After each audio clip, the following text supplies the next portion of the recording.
Hello friends, all are welcome to my YouTube channel. Friends, আজ আমি WB Yeats এর একটি কবিতা দ্য ওয়াইল্ড সোয়ান্স অ্যাট কুল এটা নিয়ে আলোচনা করব। WB Yeats আয়ারল্যান্ডে জন্মগ্রহণ করেন 1865 সালে এবং তিনি 1939 সালে মারা যান। Yeats ইয়েলো বুক কোটারি ইন লন্ডনের কিন্তু মেম্বার ছিলেন এবং 1899 সালে তিনি লিটারারি থিয়েটারের একটা গুরুত্বপূর্ণ পার্ট হয়ে ওঠেন। এরপর 1904 সাল থেকে মৃত্যু অবধি তিনি অ্যাবে থিয়েটারের ডিরেক্টর ছিলেন। 1923 সালে ইয়েটসকে সাহিত্যে নোবেল পুরস্কার দেওয়া হয়। এটা বলা হয় যে ওয়ার্ডসওয়ার্থের পরে সবথেকে বড় কবি হচ্ছে WB ইয়েটস।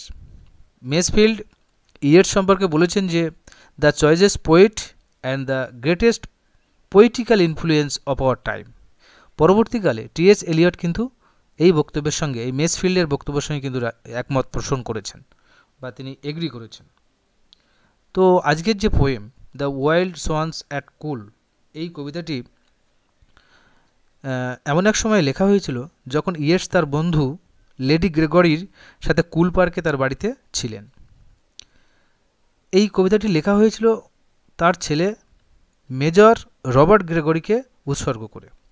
এই মেজর রবার্ট গ্রেগরি একজন বিমান কর্মী ছিলেন, অবশ্যই ব্রিটিশ বিমান কর্মী, এবং এই ব্রিটিশ বিমান কর্মী এক বন্ধুত্বপূর্ণ অগ্নিকাণ্ডের সময় নিহত হন প্রথম বিশ্বযুদ্ধে। সাহিত্য পণ্ডিত ড্যানিয়েল টবিন লিখেছেন যে ইয়েটস বিষণ্ণ এবং খুব অখুশি ছিলেন এই সময়, যা তার ক্রমবর্ধমান বয়সের প্রতিফলন। মডগন এবং তার মেয়ে ইসেল্টগন উভয়েই কিন্তু রোমান্টিকভাবে প্রত্যাখ্যিত হয়েছিল। ব্রিটিশদের বিরুদ্ধে চলমান যে আইরিশ বিদ্রোহ তার প্রতিফলন ঘটায়। টবিন প্রতিফলিত করে যে কবিতাটি এমন একটি পরিবর্তনশীল বিশ্বে কবির স্থায়ী সৌন্দর্যের সন্ধান সম্পর্কে বলে দেয়, যেখানে সৌন্দর্য নশ্বর এবং অস্থায়ী। তবু ইয়েটস এখানে কিন্তু এই সোয়ান্সদের মাধ্যমে তার যৌবনের যে ভিগার সেটাকে ফিরে পেতে চেয়েছেন। তো চলো কবিতাটি শুরু করা যাক। The trees are in their autumn beauty, the woodland paths are dry. কবি এখানে বলছেন যে গাছগুলি শরতের সৌন্দর্যমণ্ডিত। এই শরৎ হচ্ছে গ্রীষ্ম এবং শীতের মধ্যবর্তী একটি ঋতু, এবং অটামকে বলা হয়ে থাকে যে একটি ম্যাচিউরড সিজন। এই যে সিজন সাইকেল আছে, সেই সিজন সাইকেলের মধ্যে অটামকে বলা হয়ে থাকে একটা ম্যাচিউরড সিজন, এবং অটাম কিন্তু তার সৌন্দর্যের জন্য খুবই বিখ্যাত। এই শরৎকালে গাছের যে বিভিন্ন ফল, সেই ফলগুলো পরিপক্ক হয় এবং পাতাগুলি এই সময় ইয়েলো কালার ধারণ করে। আর বনভূমির পথ সেগুলো শুষ্ক। এখানে উডল্যান্ড পাথস অর্থাৎ মনুষ্য সৃষ্ট বনভূমি, এখানে প্রাকৃতিক নিয়মে তৈরি হওয়া বনভূমি নয়। সেই মনুষ্য সৃষ্ট বনভূমির পথগুলি শুষ্ক। Under the October twilight, the water mirrors a still sky. Mirrors কথার মানে হলো এখানে রিফ্লেক্টস, অর্থাৎ অক্টোবর মাসের যে গোধূলি, সেই অক্টোবরের গোধূলির বেলায় আকাশের যে চিত্র, সেই আকাশের শান্ত চিত্র, সেটা কিন্তু হ্রদের জলের উপরে প্রতিবিম্ব হিসেবে ধরা দিয়েছে বা প্রতিফলিত হয়েছে এখানে। Upon the brimming water, brimming মানে উপচে পড়া। Water among the Stones R 950 swans. কবি বলছেন যে উপচে পড়া জলের মধ্য থেকে, অর্থাৎ এখানে হ্রদের যে কথা বলা হচ্ছে, কুল হ্রদের কথা বলা হচ্ছে, সেটা কিন্তু কানায় কানায় পরিপূর্ণ সেই হ্রদ, এবং পাথরের মধ্য থেকে আসা যে জল, সেই জলের দ্বারা কিন্তু এখানে হ্রদ কিন্তু পরিপূর্ণ হয়ে উঠেছে কানায় কানায়। সেই জলের মধ্যে 950 সোয়ান্স অর্থাৎ 59টি রাজহাঁস তারা ঘুরে বেড়াচ্ছে। এখানে এই 950 এই কথাটির মানে কিন্তু কবি বলতে চেয়েছেন অসংখ্য অসংখ্য রাজহাঁসের কথা বলতে চেয়েছেন। দ্য 19 অটম হ্যাজ কাম আপন মি, অর্থাৎ 19টি শরৎকাল তিনি কাটিয়েছেন। Since I first made my count, যখন প্রথমবার তিনি এইখানে এসে এই রাজহাঁসদের এখানে গণনা করেছেন। অর্থাৎ কবি বলছেন যখন তিনি প্রথমবার এখানে এসেছিলেন সেখান থেকে একেবারে 19টি শরৎকাল কেটে গেছে তার। অর্থাৎ এখানে কিন্তু যখন প্রথমবার এসে এই লেকের এই নাম্বার অফ সোয়ান্সকে কাউন্টেড করেছিলেন, কতগুলি সোয়ান্স এখানে আছে, সেই সময় থেকে 19টি শরৎকাল তার কেটে গেছে। অর্থাৎ কবি বলতে চাইছেন যে 19টি শরৎকাল ধরে তিনি এখানে আসছেন। I saw before I had well finished all suddenly Mount, Mount কথার মানে হলো rise, and scattered wheeling in great broken Rings আপন দেয়ার ক্লামারাস উইং। এখানে ক্লামারাস উইং কথার মানে হলো উইংস মেক দ্য সাউন্ড, অর্থাৎ ডানা ঝাপটানোর শব্দ। এখানে কবি বলছেন যে আমি দেখেছিলাম, before I had well finished, অর্থাৎ আমি সুন্দরভাবে তাদের গণনা করার আগেই, অর্থাৎ before I had finished counting, তার গণনা করার আগেই কি হয়েছিল, the birds spread out circling round আর রাউন্ড, অর্থাৎ এই সোয়ান্সগুলি, এই রাজহাঁসগুলি হঠাৎ করে তারা উড়ে যেতে শুরু করলো এবং চারিদিকে ভগ্নবৃত্তের আকারে একেবারে ছড়িয়ে পড়লো আপন দ্য ক্ল্যামারাস উইংস, অর্থাৎ তাদের ডানার ঝাপটানির মাধ্যমে। অর্থাৎ যখন তারা চারিদিকে ভগ্নবৃত্তের আকারে ছড়িয়ে পড়লো তখন কবি তাদের ডানার ঝাপটানি শুনতে পাচ্ছিলেন।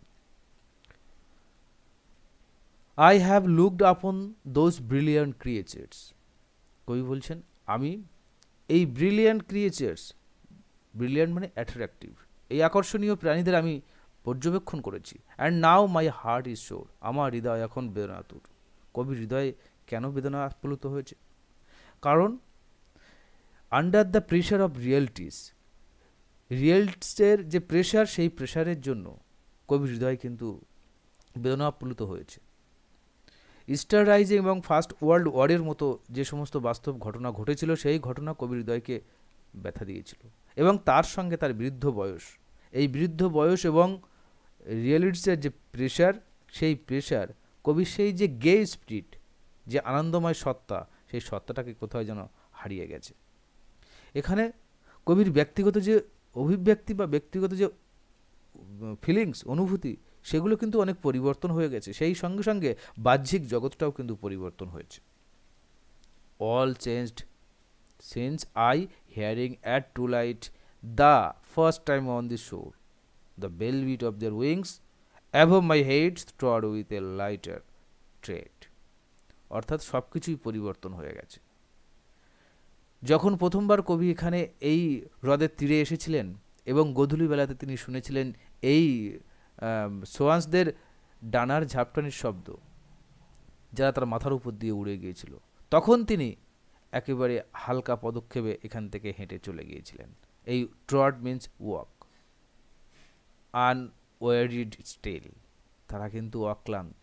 এই সোয়ান্সদের কথা বলছেন কবি, তারা কিন্তু অক্লান্ত, লাভার বাই লাভার, অর্থাৎ ইন কাপলস, তারা যুগলে যুগলে ঘুরে বেড়ায়।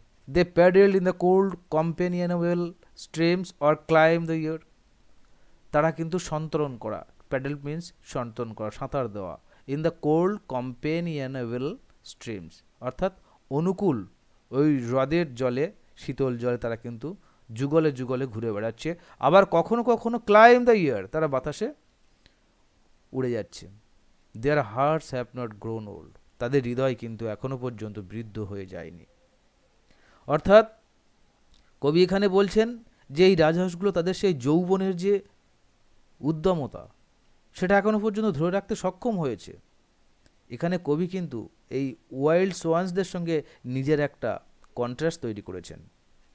এই ওয়াইল্ড সোয়ান্সরা তারা হ্রদের জলে যুগলে যুগলে ঘুরে বেড়ায় বা কখনো কখনো উড়ে যায়, ভগ্নবৃত্তের আকারে, কখনো বৃত্তের আকারে উড়ে যাচ্ছে।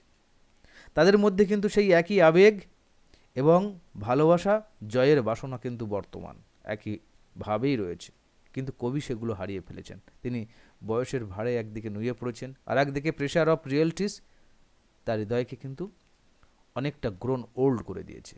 Passion or conquest wander where they will, অর্থাৎ তারা যেখানে খুশি সেখানে চলে যাচ্ছে। অ্যাটেন্ড আপন দেম স্টিল, অর্থাৎ passion or conquest attend upon them still, তাদের মধ্যে যে ভালোবাসা, আবেগ এবং জয়ের বাসনা একইভাবেই কিন্তু বর্তমান। But now they drift on the still water, এখানে ড্রিফট কথার মানে হলো move as if they are carried by the current. কবির এখানে মনে হয়েছে এই রাজহাঁসগুলি যখন হ্রদের জলে ঘুরে বেড়াচ্ছে তখন তাদেরকে দেখে কবির মনে হচ্ছে যে তারা যেন সাঁতার দিচ্ছে না, এই হ্রদের যে জলের যে স্রোত তাদেরকে যেন বয়ে নিয়ে যাচ্ছে, তাদেরকে দেখে এতটাই তারা সাবলীল। কবি বলছেন এই রাজহাঁসগুলোকে কি বলছেন, যে মিস্টেরিয়াস এবং বিউটিফুল, এরা রহস্য ঘন সুন্দর প্রাণী, এরা বলা হচ্ছে এদেরকে।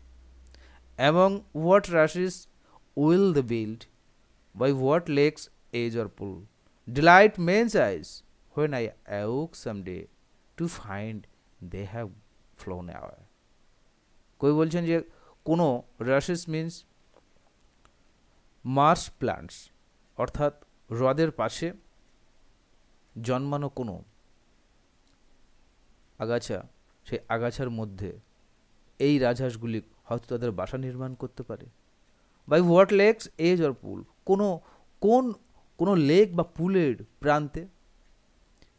ডিলাইট মেন্স আইস, এই বাসা নিঃসন্দেহে মানুষের চোখের আনন্দ দান করবে, অর্থাৎ মানুষের মনকে আনন্দ দেবে এই সোয়ান্সদের বাসা।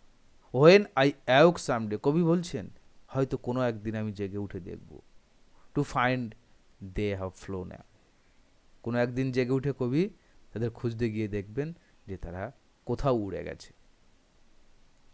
তো ফ্রেন্ডস, আজ এই পর্যন্ত ছিল। Thank you for watching.